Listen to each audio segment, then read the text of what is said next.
আসসালামু আলাইকুম প্রিয় ভিউয়ার্স, আল্লাহর রহমতে আপনারা সবাই ভালো আছেন। আমি আপনাদের দোয়ায় ভালো আছি। আজকে আমরা কম্পিউটার সম্পর্কে কিছু জানব এবং বোঝার চেষ্টা করব। কম্পিউটারটা আসলে একটি ইলেকট্রিক যন্ত্র। এই যন্ত্রের সাহায্যে আমরা অনেক ধরনের কাজকে সহজ ও নির্ভুল করে এর আউটপুটটা পেয়ে থাকি। এই কম্পিউটারটা আসলে কোন ধরনের হার্ডওয়্যার দিয়ে তৈরি করা হয় সেই সম্পর্কে আমরা জানব এবং প্রত্যেকটা হার্ডওয়্যারের সঙ্গে আমরা পরিচিতি হব। আমরা এখানে একটি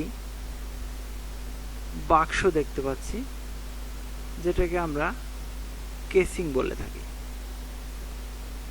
আসলে এই বাক্সটির মধ্যে আমাদের কম্পিউটারের যত যন্ত্রাংশ এগুলাকে ভিতরে রাখা হয় নিরাপদের জন্য। এই কেসিং এর একটু পরিচিতি বলি। এই কেসিং এর এটি হচ্ছে পাওয়ার বাটন, অর্থাৎ এই বাটন দ্বারা আমরা কম্পিউটারটাকে চালু করি।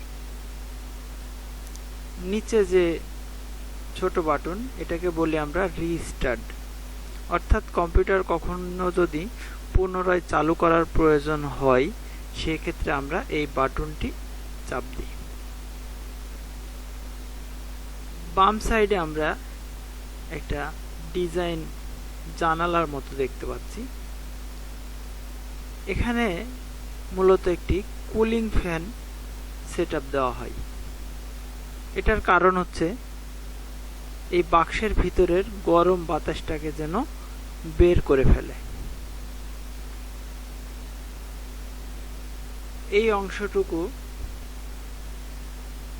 এই অংশটুকুতে কিছু জিনিস দেখতে পাচ্ছি। এটি হলো ইউএসবি পোর্ট। এগুলা ইন্ডিকেটর লাইট, অর্থাৎ পাওয়ারের হার্ড ডিস্কের ইন্ডিকেটর। মাঝখানে দুটো আমরা দেখতে পাচ্ছি, এটা হচ্ছে অডিও, এটাও ইউএসবি। অর্থাৎ এই কেসিং এর সঙ্গে এই জিনিসগুলা থাকে। এই কেসিং এর মধ্যে যে জিনিসগুলা থাকে তার প্রথমত একটি পাওয়ার সাপ্লাই, অর্থাৎ আমরা এসি লাইন এখানে ইন করি। সার্কিটের মাধ্যমে পাওয়ারটা নির্ণয় করা হয়। নির্ণয় করে কেবল দিয়ে আমাদের পরবর্তী মাদারবোর্ডে সংযোগ হয়। এটি হলো সেই মাদারবোর্ড। এই মাদারবোর্ডের সঙ্গে প্রত্যেকটা হার্ডওয়্যারের কম্পোনেন্টগুলো সংযোগ দেওয়া হয়। মাদারবোর্ডের এখানে যে অংশটা দেখতে পাচ্ছি এটা হচ্ছে প্রসেসর স্লট। এই যে অংশটা দেখছি এটাকে বলা হয় র্যাম স্লট। এটা ভিডিও স্লট বা গ্রাফিক্স কার্ড লাগানোর জন্য। এই দুটাতে গিগা ল্যান পোর্ট লাগানো হয় এক্সটার্নাল, এবং এগুলা পিসিআই স্লট বলা হয়। এখন এই মাদারবোর্ডের সঙ্গে আরো কিছু হার্ডওয়্যার আমাদের যুক্ত করতে হয়, যেমন প্রসেসর। এটা হচ্ছে আমাদের কম্পিউটারে যে আমরা কাজগুলো করি সেই জিনিসগুলোকে প্রসেসিং করে। এটার পরিমাপ গিগাহার্টজ, মেগাহার্টজে ব্যবহৃত হয়। এটি হার্ড ডিস্ক।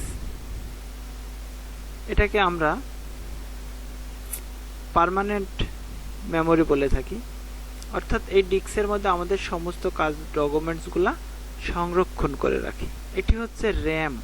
এটি আমাদের অস্থায়ী মেমোরি। আমরা যখন কম্পিউটারে কাজ করি তখন এই র্যামে জমা থাকে। এটাকে আমরা পরিমাপ করি মেগাবাইট, গিগাবাইট, টেরাবাইট। এটার ভার্সনগুলা DDR1, DDR2, DDR3 এরূপ হয়ে থাকে। এটা একটা কুলিং ফ্যান, অর্থাৎ আমাদের যে প্রসেসর দেখলাম সেই প্রসেসরকে ঠান্ডা রাখার জন্য। এই কুলিং ফ্যানটা আমাদের টোটাল বক্সটার ভিতরের বাতাস বের করে দেওয়ার জন্য। এটি হচ্ছে ডিভিডি রোম বা সিডি রোম। এই হচ্ছে আমাদের বাক্স। এখানে এই কম্পোনেন্টগুলা সবগুলাই এর ভিতরে থাকবে, এবং এটা আউটপুটের জন্য একটি মনিটর। যখন আমরা এগুলা সব সুন্দরভাবে হার্ডওয়্যারগুলা সেট আপ করব তখন আমাদের একটি পূর্ণাঙ্গ কম্পিউটার হয়ে যাবে। দেখেন এখানে একটি মাদারবোর্ড লাগানো আছে, এখানে একটি পাওয়ার ইউনিটের কেবলগুলা মাদারবোর্ডে এসে যুক্ত হয়েছে। এখানে হার্ড ডিস্ক লাগানো আছে, হার্ড ডিস্কের কেবলটা মাদারবোর্ডের সাথে যুক্ত হয়েছে।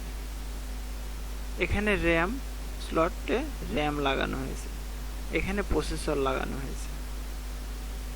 এখন এইটা আমাদের টোটাল সেন্ট্রাল প্রসেসিং ইউনিট, এটা আমাদের কিবোর্ড, এটা মাউস, অর্থাৎ এই দুইটাকে আমরা ইনপুট ডিভাইস বলতে পারি।